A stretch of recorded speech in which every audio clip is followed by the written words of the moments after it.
Good evening, everyone, and welcome to Northern Hospitality. My name is Craig Walters, and together with Leanne Matlow, I am co-chair of UJA's 2021 annual campaign. It's so wonderful that you can join us virtually for what is sure to be a fantastic event.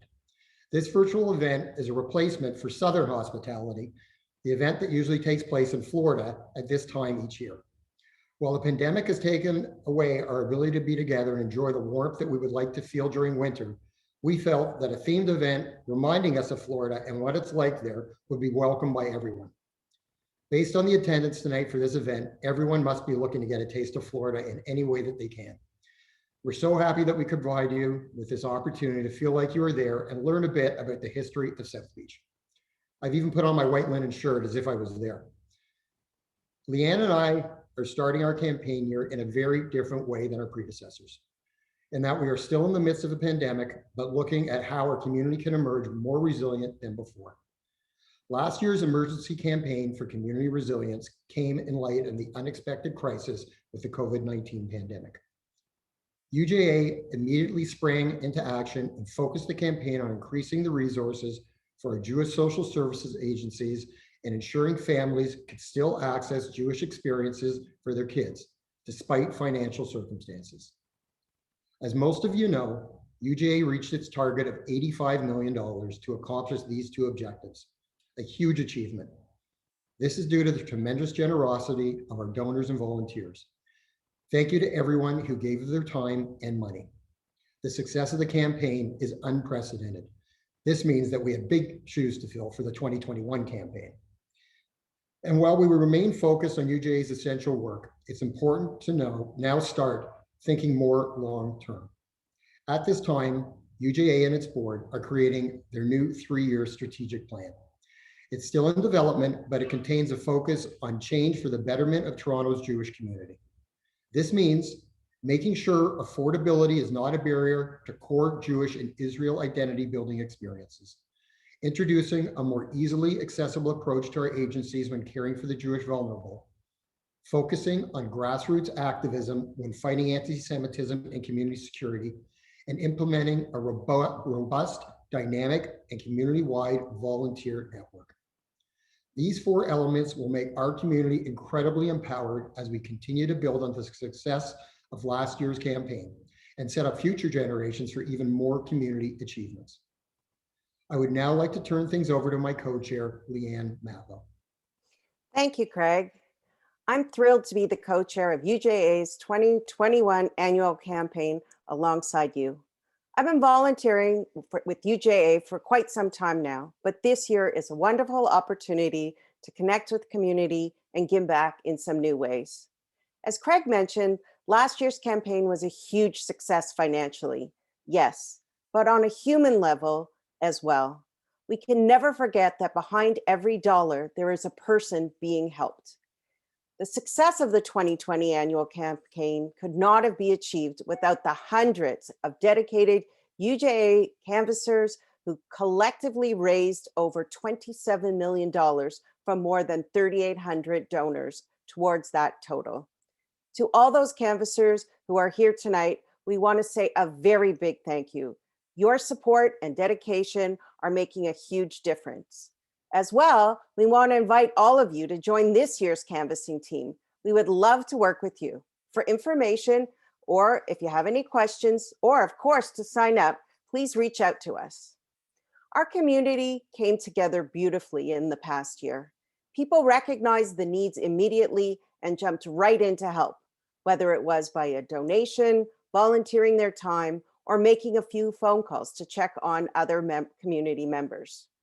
And as we're learning the whole thing that was achieved over the year, we're hearing story after story of lives saved, of jobs found, and of seniors supported. It really makes me very proud to be part of the Toronto Jewish Collective. And it's also super cute to see these UJA Littlest volunteers out there raising money and giving back to the community.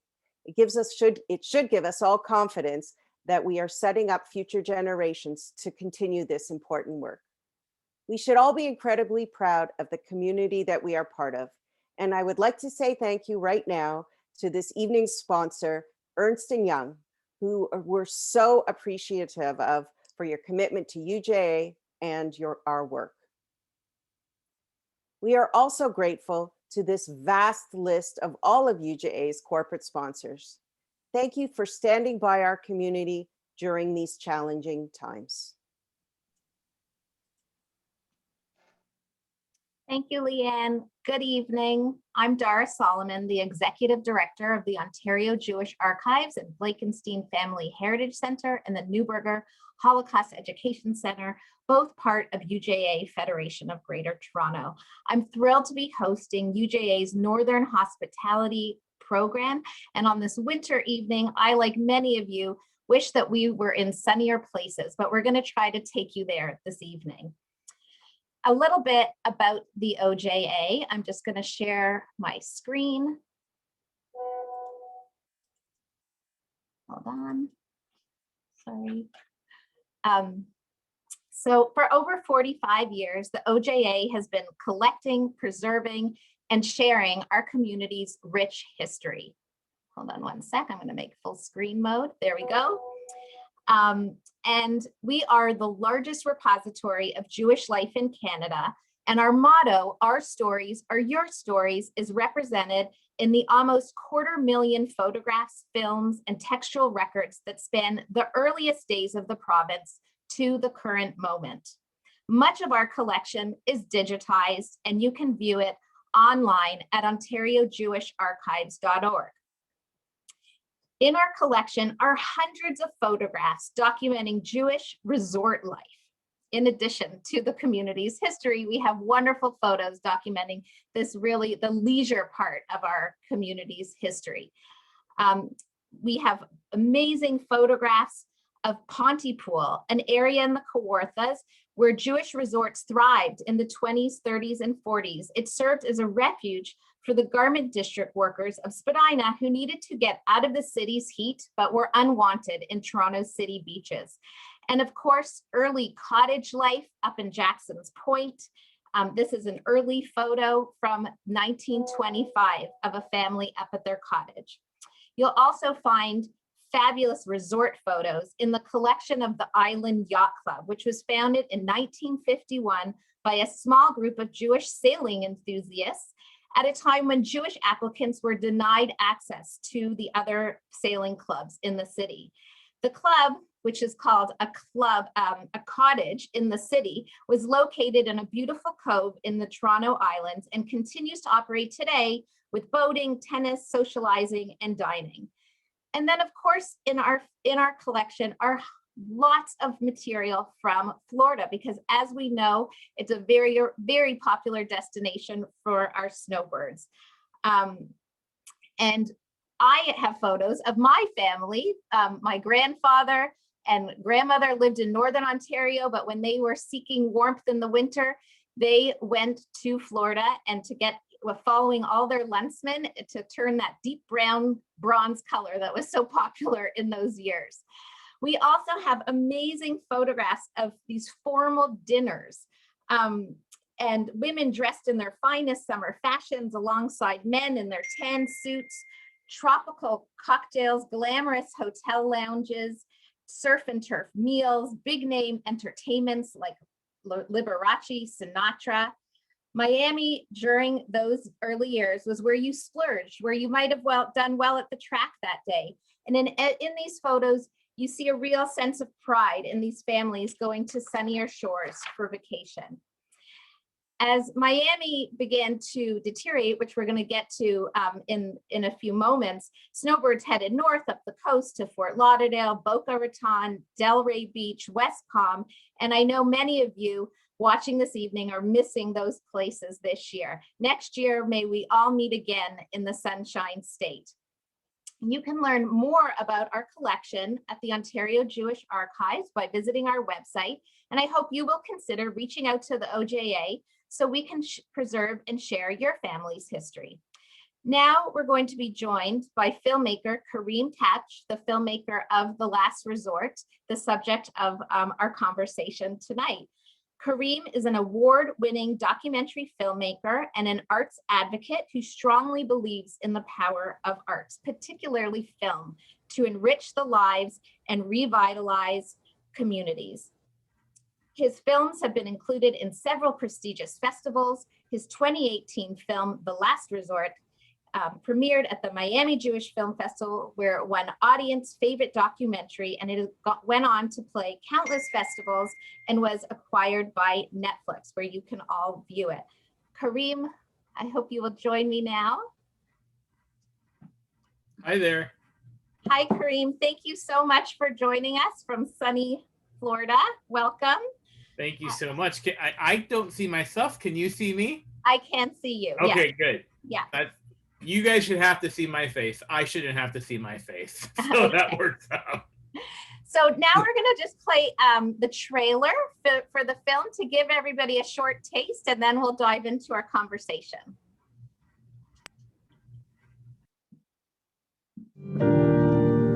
Imagine South Beach today, but instead of seeing everybody between 18 and 28, think of everybody between like 81 and 82. Miami, I think this is like, I feel like being in heaven. It was a colorful town, full of colorful people. This is beautiful, and this is special, and this is short-lived. What do you do for fun? Nothing, I sit on the porch. Andy Sweet captured who they really were. He was a storyteller with the camera. Andy and Gary, he said, this is not going to be here very long, and we have got to document it. I knew when I was young that that was a special place and a special scene that wasn't going to last forever. As the 80s started to roll around, things got pretty crazy in Miami. There was just a ton of cocaine and drugs coming into the city. Miami was getting its reputation, crime capital of the world. There was just no place for the elderly. It was a nice, decent place, Miami Beach, but not now. We decided that we would photograph the ending of the old world community that was then South Beach.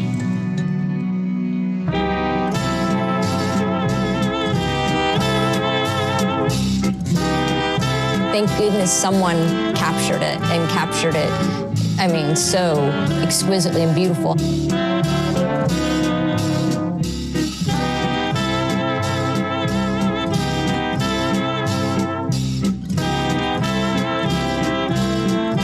Essentially leave a lasting testimony, the only one of that remarkable epoch in Jewish culture and in Miami's history.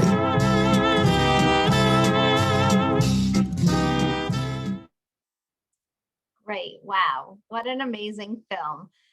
Thank you for this film. It's really captures so much of our history. I think everybody can relate to it. Well, why don't we start by you telling me a little bit, how did you end up making this film? Yeah, so, the journey started, I'll take a step back. I'll tell you a little bit about my personal journey, how it connects. I'm born and raised in Miami, first generation American child of immigrants. And like kind of a lot of people in my generation wanted to get the heck out of Miami. But as I got older and realized there's a lot of cool things in Miami, including our history. I had always wanted to be a filmmaker, but as a good child of immigrants, my parents told me you're going to be a doctor or a lawyer. Neither of those ended up being the case, much to their chagrin. But I went into the film business first on the exhibition side. I opened an independent movie theater. And after several years of doing that, started poking my head around filmmaking and made a couple of short films. And I had made 3 short films, 2 which were very successful, and was kind of getting the itch for another one. A good friend of mine, a guy named Dennis Scholl, well-known contemporary art collector and philanthropist in the community and very involved in the contemporary art scene. And I were having dinner, and he's also a filmmaker, and he said, yeah, what are you doing next? And I said, I'm still thinking about it, but I saw this article recently about a guy named Gary, by 2 guys, a guy named Gary Monroe and Andy Sweet, and their photography, and I was just blown away by it. And I said, I'm kind of interested in that. He said, that's funny because somebody just approached me with the same idea. Why don't we make it together? And we had been looking for a reason to collaborate. And that presented itself. And initially we thought we were going to make a short film. we didn't really think that there was an entire feature-length film in this story. But as we kind of got into the weeds and really started digging into the story and the picture, we realized that there was so much more there than just the story of these two photographers, and very quickly realized we had enough for the making of a feature. I like to say that, like Andy Sweet and Gary Monroe, we just fell in love with the subjects of our photo, wanted to spend more time with them and the era and this place that they created. Right. And so how does this film fit into the other kinds of projects you were doing around that time? My projects are pretty varied. My first short film was about the world's most pampered cat, Fort Lauderdale millionaire couple and the cat that they spoiled. It's called Cherry Pop, the story of the world's fanciest cat. And then I made a short documentary called Dolphin Lover about a man's romantic and sexual relationship with a captive dolphin. Wow. So yeah, so a little out there. And then I made a profile piece for local PBS on a visual artist named Farley Aguilar. Kind of what's always interests me are these stories of these kind of larger than life figures, people who are brave enough, I would say, and brazen enough to live on the margins of society, whatever that means.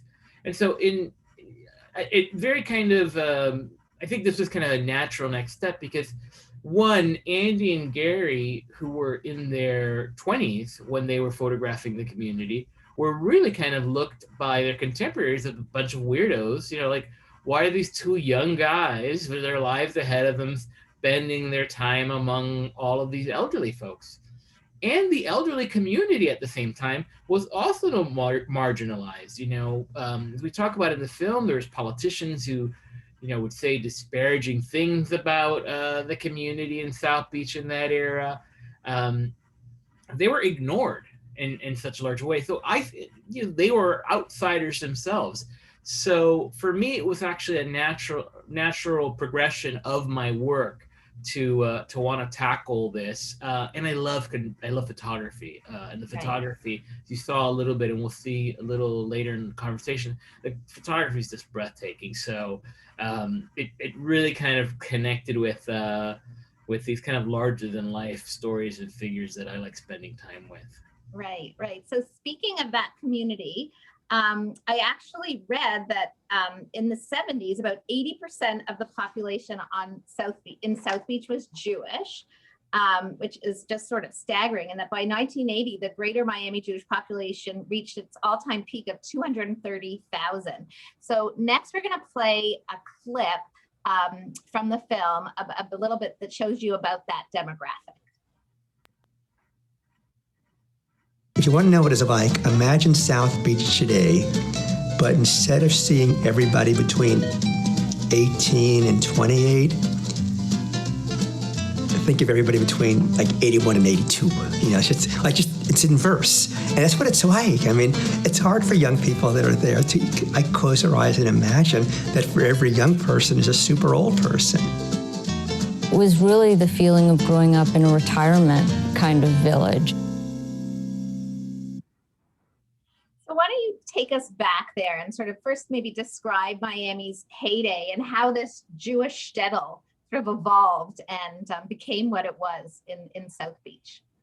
Yeah, Miami, like Florida, particularly South Florida, was all swampland for a very long time.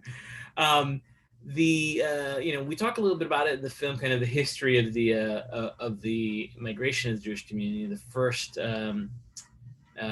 The first Jewish settlers in Miami Beach, and you'll forgive me if I don't remember everybody perfectly, but I think it was Isadore Duncan in 1902.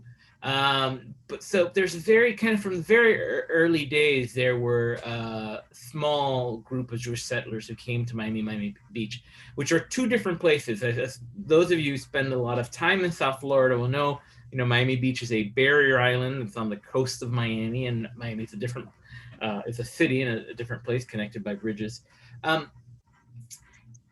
But for the longest time, Miami Beach is just this far off place. You know, when Henry Flagler built the railroads, which is really what connected the rest of the world in the Northeast to Florida, he built a couple of major places off of those railroads. So one of the first kind of luxury communities in the country, luxury resort communities, was Palm Beach, which is, you know, only about an hour north of us.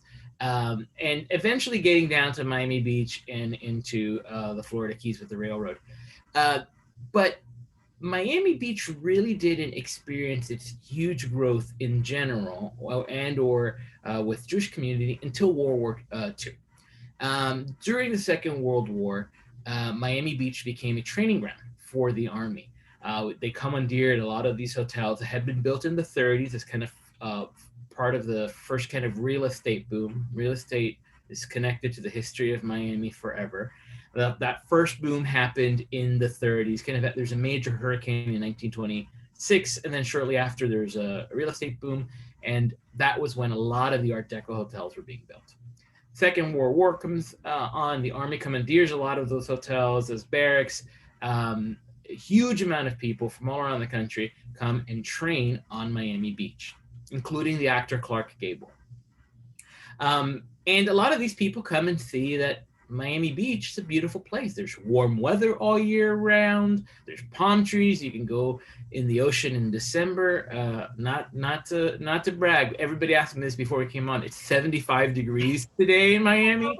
I mean, so folks from all around said, you know, Miami Beach is a lovely place. And when the war was over, many of those people came back to Miami Beach and decided that they wanted to settle down and start families. And that's really where the beginning of the popular Miami Beach community that we know started. It really is post-war. Two of those major developments was DCT and air conditioning. Getting rid of mosquitoes and keeping it cold, because the humidity here, this 75 degrees also comes with 90% humidity.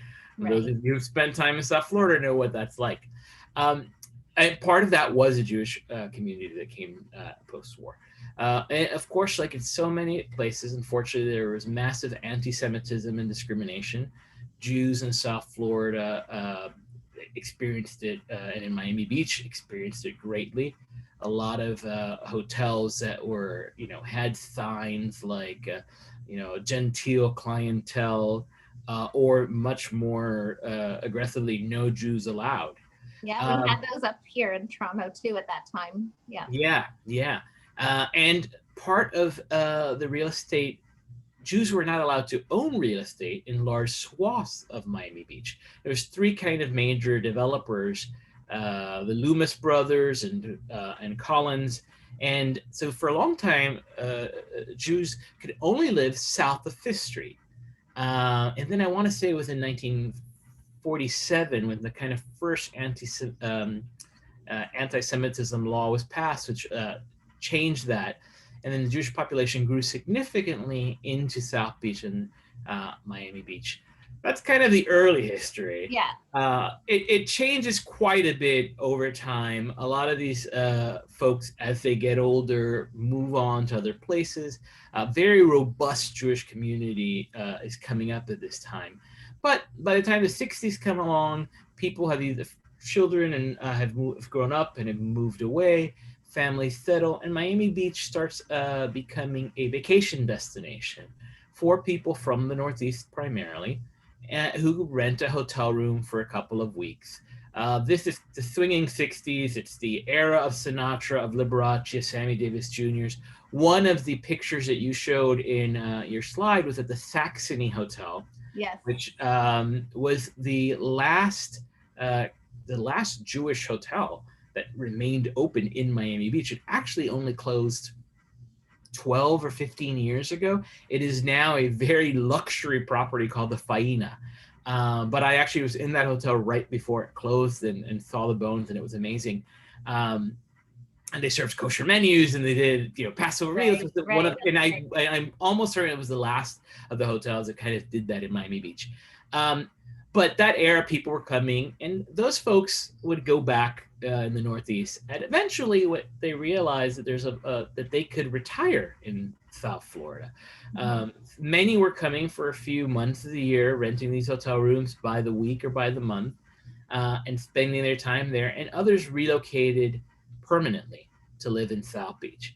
At the same time, there was a massive shift in what the community was like. Vegas was gaining popularity at the same time. If you remember, Vegas really comes up in the 50s. People find that, and a lot of the big acts are going to Las Vegas. A lot of the older folks are kind of settling here. And the general population is just getting older. So our film really starts in 1976. Which is when the 10-year South Beach project that Andy Sweet and Gary Monroe started on commenced. It was in 76. Right. By that time, that population had been significantly older and mostly retired, living here year-round. Right, and I understand that a huge percentage of them were Holocaust survivors. So I know that there were about 16,000 Holocaust survivors living in South Beach at one point. And in your work on this film, can you tell us a little bit about like that particular subculture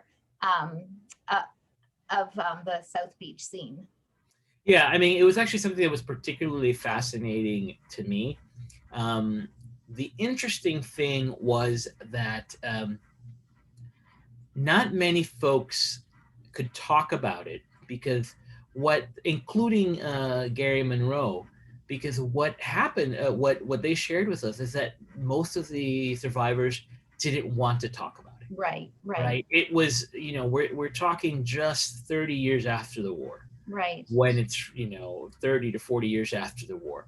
And most folks did not want to kind of discuss that. We have, there's a piece of archival footage in the film that is two couples that met in the camps.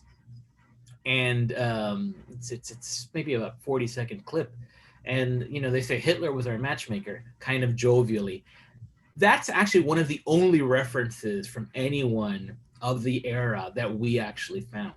The other challenge was, in general, was that because the elderly were often ignored by population at large, there actually is not a huge archive of the era.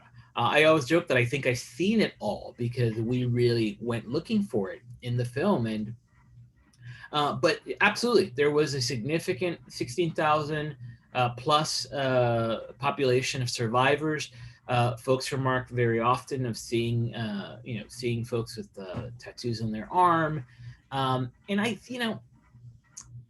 the thing for me, and it was something I really wanted to explore further, and I wish that more people could have spoken to it.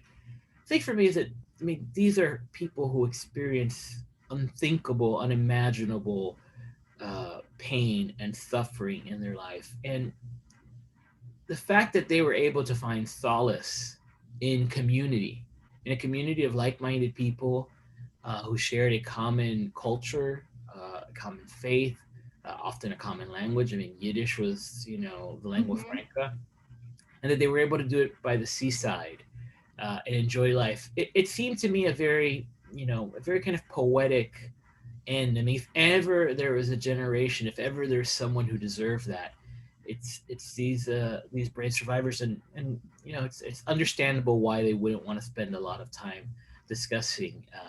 Yeah, it was almost like they wanted to escape and just be away. And I imagine even the heaviness of the Holocaust probably was stronger in New York and in Boston and those places. But Miami, they could sort of, put it really behind them in some way. Yeah.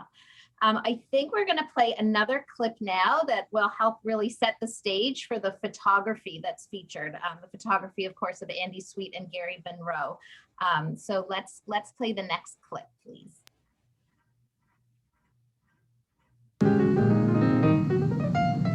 Andy Sweet captured who they really were, and his photos were so vibrant. They were the real face of Miami. He was a storyteller with the camera. This is beautiful, and this is special, and this is short-lived. There's an honesty and a frankness of catching someone that's not sitting for a particular photo.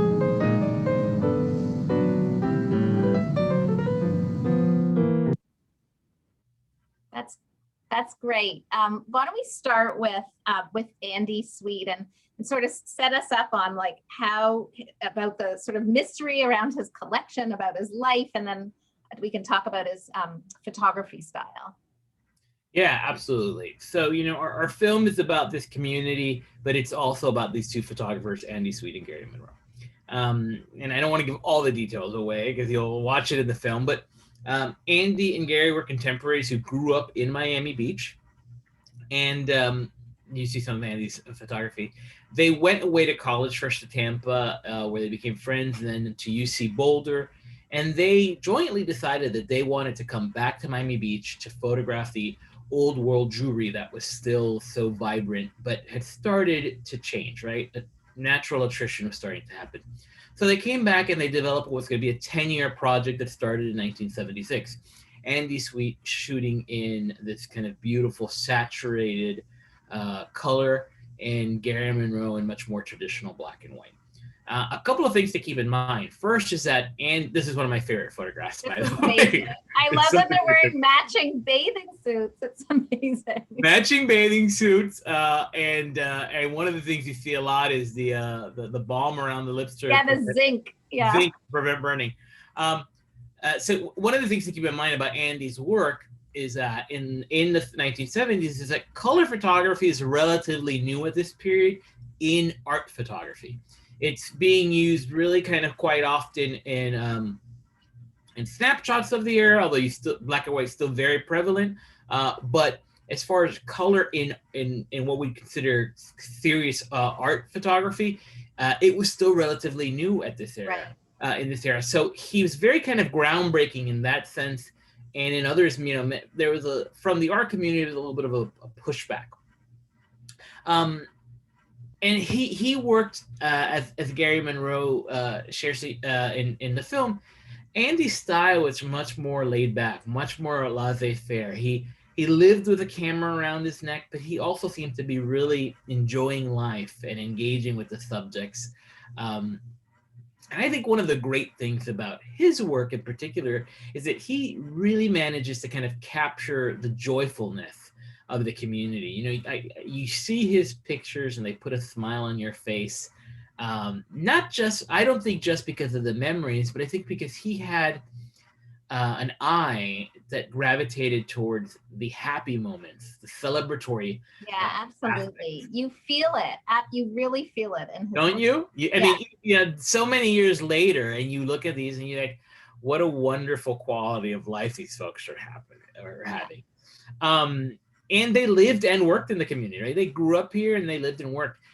You know, Gary says in the film, one of the things that as a filmmaker, but also as anyone, you think about what a remarkable access they had. I mean, they were waltzing into homes and in apartments and parties, and they were welcomed. And one was because these folks were not used to seeing young faces. You know, the elderly community was vibrant, but they didn't intersect with young people, and there wasn't a significant youth culture at the time. So Andy and Gary reminded them of their grandsons, and that kind of gave them a carte blanche to come into the community and document it. So, you know, this is the body of Andy's work. Is this kind of joyfulness to color, the saturated color. Andy described it as a beach ball. And I think if you see the pictures, you'll see how that makes perfect sense, right? Yeah, like there's high contrast in almost all of them. Like he had such a eye for color, almost like a painter in a way, you know? Yeah. Yeah, absolutely. Absolutely. Yeah. And I in the film, you see a little bit of Andy's earlier black and white photographs from when he first started, not in South Beach. And while they're still great photos, with no doubt, it's 100% that he found his calling in this project, in documenting this community, that it brought him joy and it brought out the most artful aspects, I think, of his eye, having seen some of his other work. Right. So in contrast, here we have Gary Monroe. Gary, again, also grew up in Miami Beach. And Gary and Andy were very, very different. Gary was a much more traditionalist, much more serious approach to his photography. He took it as the most important thing he was doing. So while Andy was a little more laissez-faire about his photography, Gary was very measured. His photographs or the composition was extremely important to him. The way he thought about his photography is very important to him. And he found black and white to be a photographer's medium. That's how photography should exist, in this black and white space. He did at the time. I should say that his work has obviously continued. He's an amazing artist. I think that the great thing about Gary's work, the great thing about both of their works is seeing them together. Yeah. Gary's work, he brings such a serious eye, and I describe it as, he's managed to capture the other side of the community. Andy's work is very joyful and happy, and Gary's manages to, I think, in many sense, catch the pain and the loneliness so often.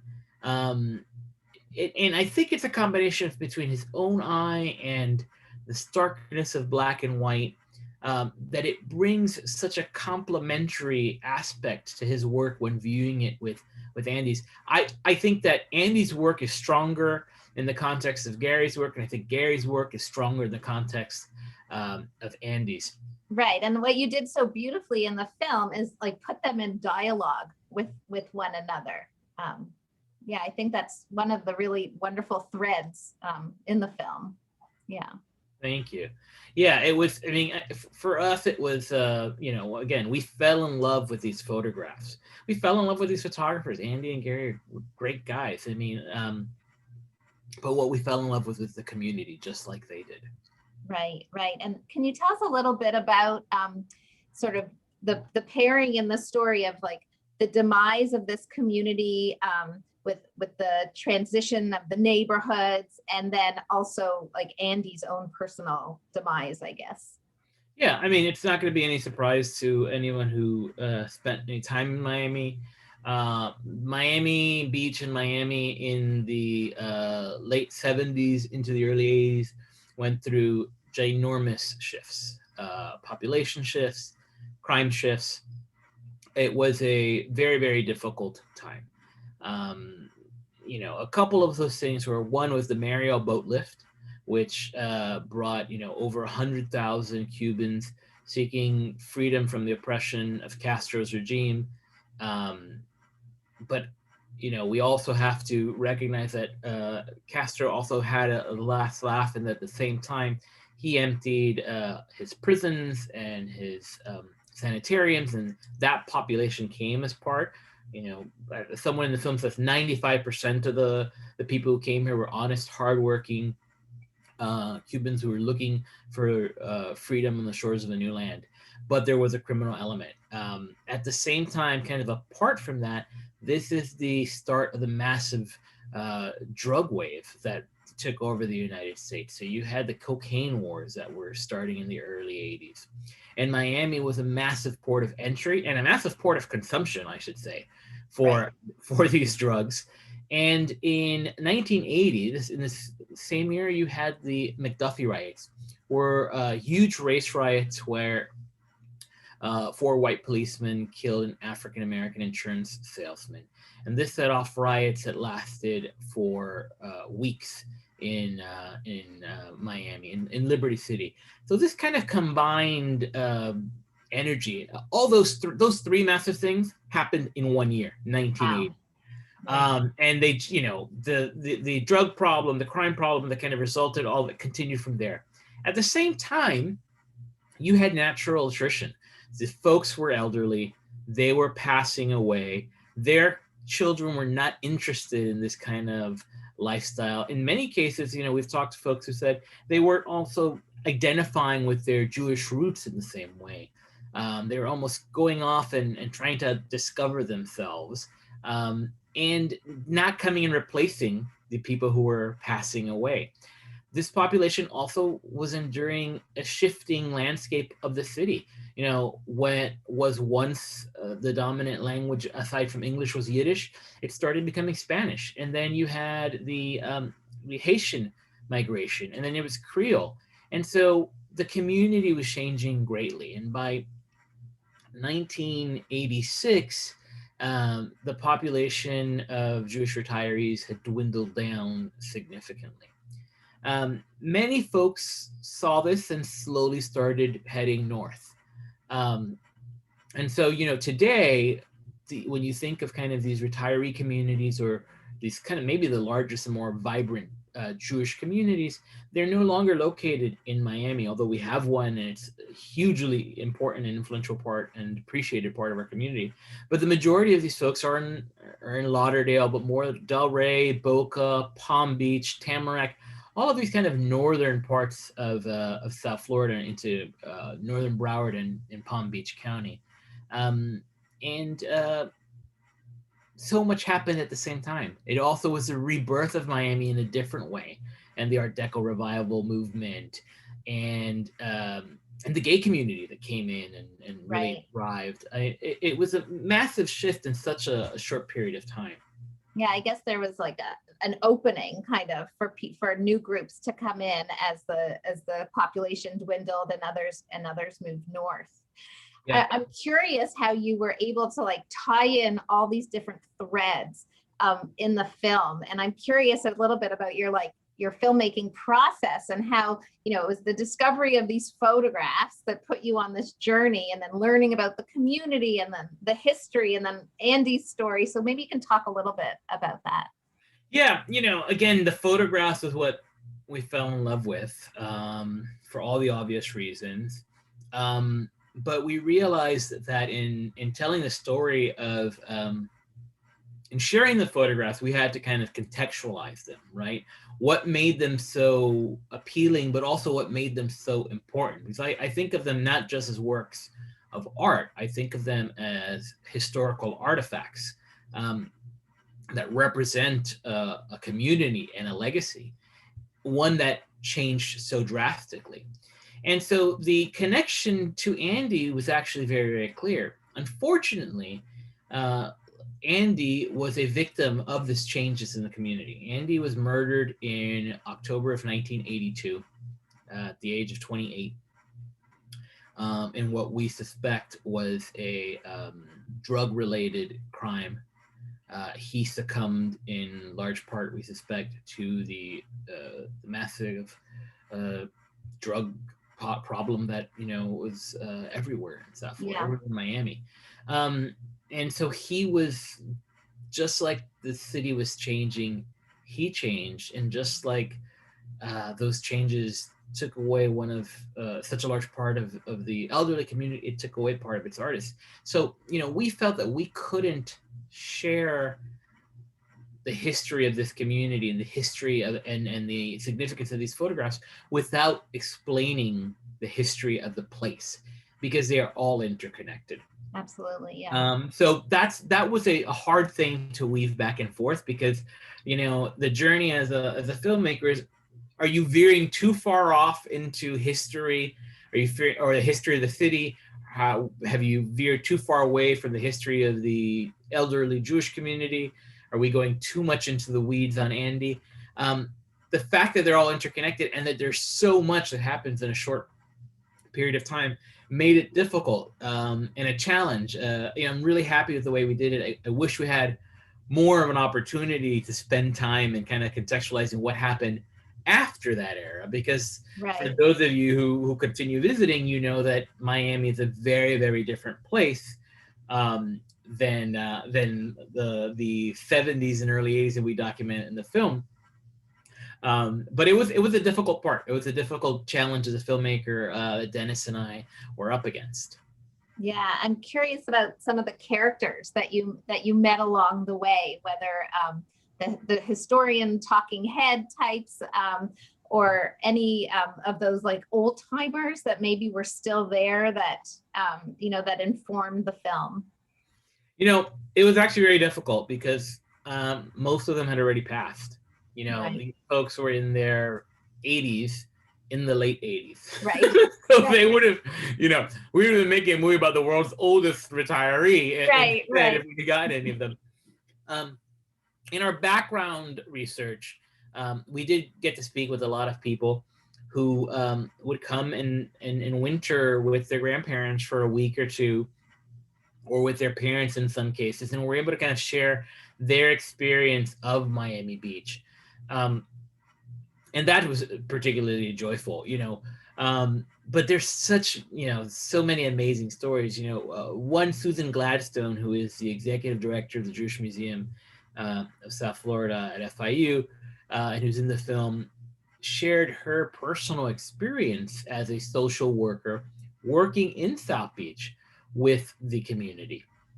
And it was, I think it offered a real kind of a personal, in sharing her personal experience, I think it was able to connect us so strongly to what that change was that occurred.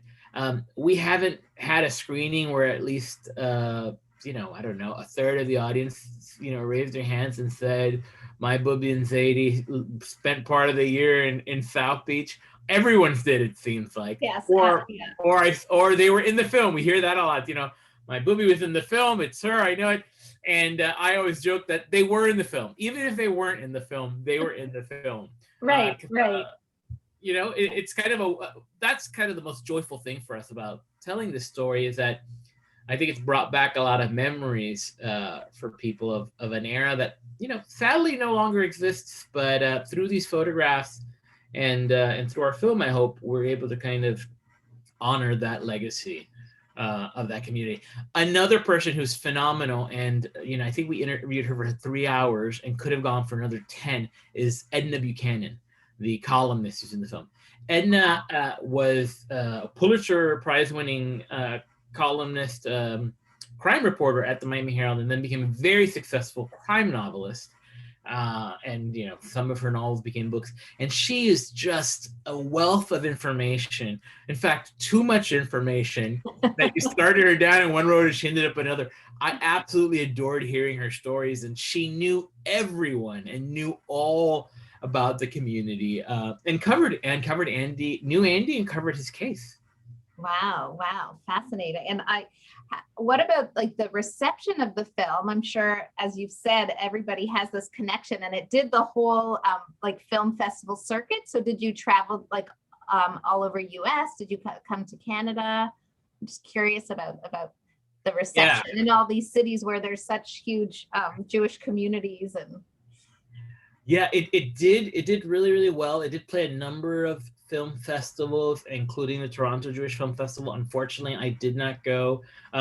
One, I'm really bummed to not be with you all, because I love Toronto. It's been we've talked about. You're welcome back. You're welcome back.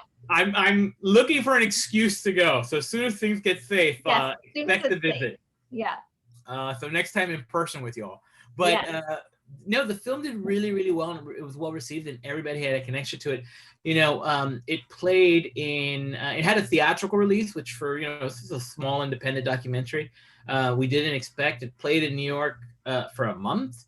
It played in Los Angeles for a few weeks. It played in Toronto for 2 weeks. Yeah, I remember it was at Hot Docs, which is on Bloor Street here. Yeah, exactly at the cinema there.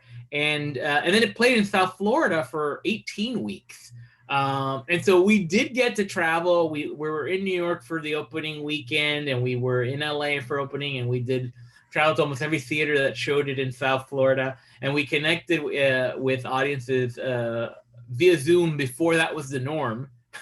we connected with the Toronto Jewish Film Festival. I did a Q&A where I couldn't see anyone, but they unfortunately didn't see my massive head on the big screen.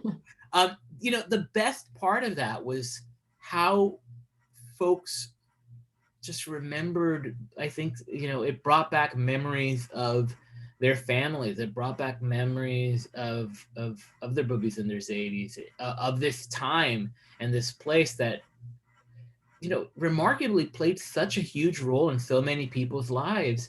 Mm-hmm. And it's so vastly different now. I mean, when you all come back, I always say that I'm so glad that the Art Deco preservation movement was successful, because if it were not for the saving of those buildings, Miami Beach and South Beach would be unrecognizable. Right. And so while it's, you know, the population is very different, the age demographic is very different, the culture is very different, but at least those buildings are kind of a beacon to this era and to this community, this Jewish community that built South Beach. And I, you know, for us, it's very important that people realize that. And for me in particular, you know, the South Beach that everybody loves now, the South Beach that's on television, would not be here if it were not for the Jewish community who built it, who at once were turned away from its doors, whose life was made very difficult, but who persevered and made this city, you know, the American Riviera. Right, right. That's amazing. It's about historical preservation, and your film, you know, did exactly that as well. Toronto could learn from Miami about preserving its historical buildings. We don't do a good job with that here. I think we have time for maybe one last question. Can you tell us what you're working on now? Yeah, so, well, I just released a film last year. I made a movie called Mucho, Mucho Amor, The Legend of Walter Mercado, which premiered at Sundance and is on Netflix. That launched last summer, and it's been really, really well received, and I encourage you all to go watch it on Netflix. It's available everywhere. Oh, great. And we're now working, Dennis and I are collaborating again. I mean, I have several projects in the work, but we're collaborating again on another documentary about another photographer, Bunny Yeager, also a Miami-centric story. And Bunny was model turned photographer who did pinup photography. She is responsible for the popularization of the bikini in American culture. She helped discover Betty Page. She, you know, was kind of one of the people who popularized the selfie, all in an era before any of this was known. So and she's still living now? Unfortunately, no. Bunny passed away in 2014, and our project has been in the works for several years. In fact, it started just months before she passed away. But we're really, really excited about it. We were fortunate enough to get Larry King to be interviewed before he passed. He's in the film, Devantis. So I look for that in 2022, and I have a couple other film projects I'm working on, so hopefully we'll be chatting again about them in the future. That's great. Well, thank you so much, Kareem. It's been such a joy speaking to you, and thank you for making this wonderful film, and I hope everybody watches it. If you haven't yet seen it, it's available on Netflix. So thank you so much. We're going to go back to Craig.